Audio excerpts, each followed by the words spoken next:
In this lesson, we're looking at digestion and absorption, or more importantly, exchange surfaces in the digestive system in mammals. So there are our syllabus dot points and our relevant text references.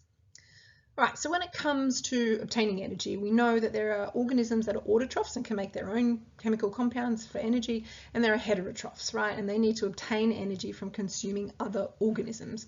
And the nutrients which we need in our body can't all be synthesized within us, so we need to actually ingest new chemicals, and these chemicals come in the form of food. Our own body breaks them down and reuses them like basic building blocks. So if we discuss this in reference to our type of macronutrients and macromolecules, we can talk about carbs, proteins and lipids, and nucleic acids are all part of the things that we eat as well, right? Plant and animal material. All of these are polymers, or really long repeating chains of smaller units, so our body breaks them down during digestion into those smaller monomers.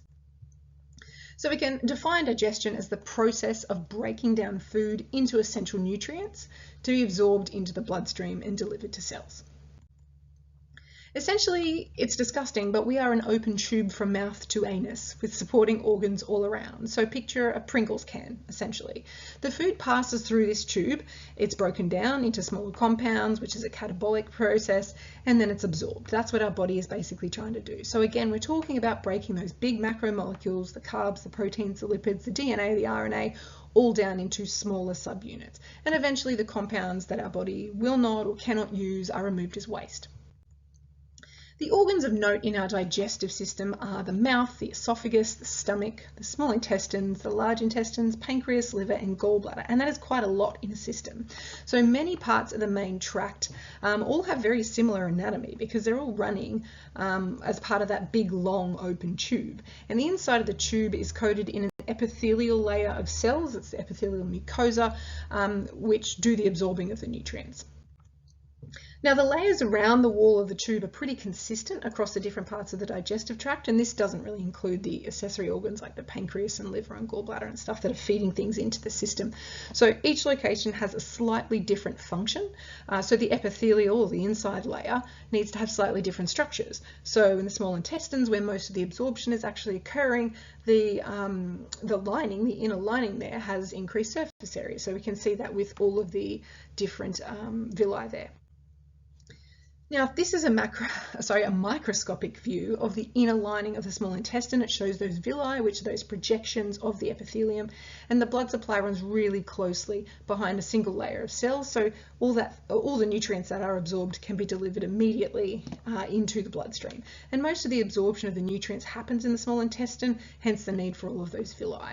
So although some smaller molecules can actually be absorbed through the stomach, like alcohol, most of them can't be.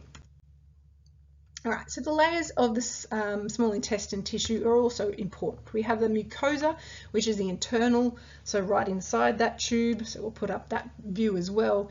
They're the epithelial cells, they're doing the absorption, they have the high surface area.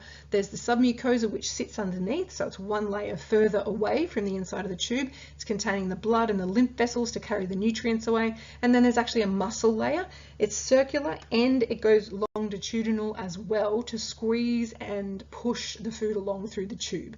There's also the serosa, which is the outside coat that's holding it all together.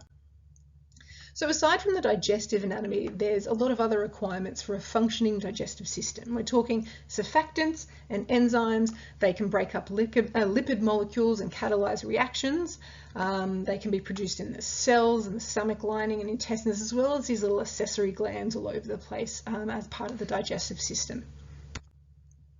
And the three main steps to digestion processes include mechanical digestion, chemical digestion, and finally the absorption of those nutrients. So obviously there is waste removal at the end of that too. The first act of digestion is mechanical, and chewing is our first port of call for just breaking down large chunks of food. Teeth and tongue use that kind of grinding action, which is also known as mastication. So this is actually increasing the surface area of the food so it can get to its next step. The food is then swallowed and it moves as what's known as a bolus down the esophagus, and the epiglottis covers your trachea, your windpipe, so that you don't actually choke on it. You know, we say it's gone down the wrong hole or gone down the wrong tube. Once it's swallowed, the muscular stomach is actually still physically moving all that food around. It's mixing it with acid, and the food is now known as chyme. Peristalsis is actually a wave of muscle contractions that are both circular and longitudinal, so it's running along that tube, and that's actually helping to push that bolus of food through the esophagus and all the other parts of your small intestine and all that kind of thing.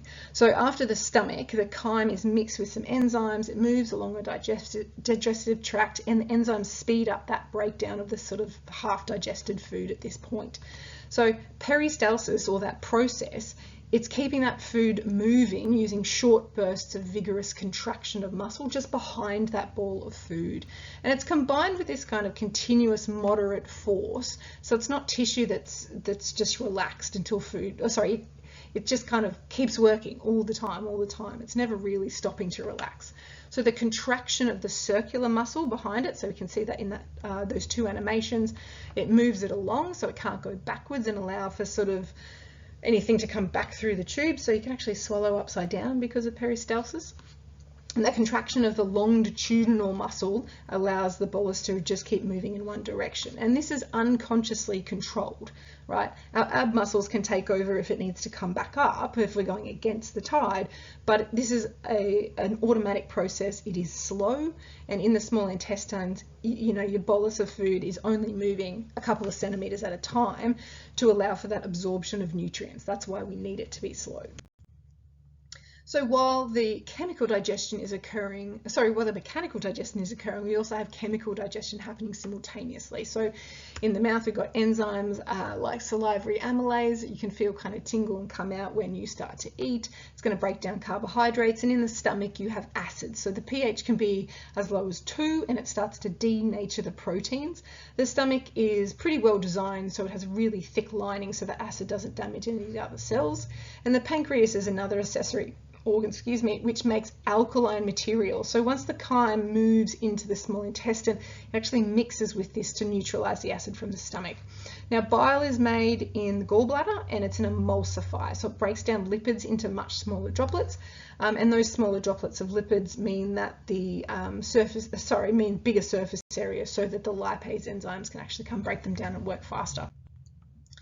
Now, the pancreas also secretes digestive enzymes into the lumen, or the internal space of the small intestines, and the pancreas also has hormonal functions like producing insulin and glucagon, but the digestive juices are made in different cells and are secreted really differently. So once you start eating, your nervous system and your stomach give the pancreas the cue to start secreting enzymes to break down the nutrients. Some important digestive enzymes include amylase, which is breaking down the carbohydrates. It starts in the mouth, lipase, which we've heard about again, and proteases and endopeptidases. So they're doing the proteins, the lipases are doing the lipids. We've heard about these before. They are our crucial enzymes that we need to know about as well. There are also nucleases that can break down DNA and RNA in plant and animal matter that's being consumed. So this is a really nice image to summarize some of those enzymes that are occurring in the chemical process.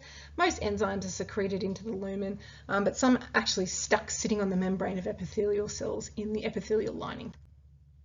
So finally, once all that mechanical and chemical digestion is done, the small intestine manages most of the absorption of the nutrients. And once it's absorbed, those nutrients actually go into the bloodstream. They're taken to where they need to be. So the surface area available for absorption is super vital, right? The small intestine is around 7 meters long, and it's about 2.5 centimeter wide tube. So the folds on the inner lining are really important. And there's about 40 villi per square millimeter. Right, so lots in a very tiny space. The villi are also covered in microvilli, if you can believe that, to further increase the surface area ready for absorption. So remember, once the cells of the small intestine absorb the monomers, they still have to be transported to the bloodstream. So the monomers are being absorbed into the villi. That's membrane transport right there. Then they're being transported out the other side of that cell and then transported into the bloodstream as well. So there's a lot of membrane transport occurring right now, and a lot of these types of membrane transport can be active. So a lot covered there. Please make sure you have a read and take some notes, please.